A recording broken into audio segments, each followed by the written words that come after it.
খুলনায় টানা বৃষ্টিতে জলাবদ্ধতা সৃষ্টি হয়েছে। সেখানকার সবশেষ খবর জানাবেন সহকর্মী শামসুজ্জামান শাহিন। শাহিন, নগরীর কোন কোন এলাকায় জলাবদ্ধতা সৃষ্টি হয়েছে? ধন্যবাদ প্রিয়াঙ্কা। আপনি জানেন যে সকাল ৬টা থেকে ৯টা পর্যন্ত মাত্র ৩ ঘন্টার ৫২ মিলিমিটার বৃষ্টিপাত হয়েছে খুলনা নগরীতে। এ কারণে খুলনা শহরের প্রায় ১/৩ পানির তলে তলিয়ে যায়।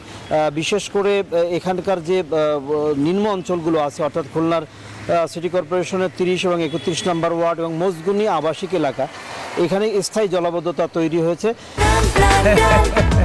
সময়টা দৌড়াবে প্রাণডাল, মুঠোয় মুঠোয় সময় পার। পাশাপাশি আপনি জানেন যে ইতিমধ্যে ড্রেন এবং পানির জন্য এখানে প্রায় ১২০০ কোটি টাকা ব্যয় করা হয়েছে, কিন্তু সেগুলো মানে কোনো কাজে আসেনি নগরবাসীর। এই ছিল প্রিয়াঙ্কা আমার কাছে সর্বশেষ।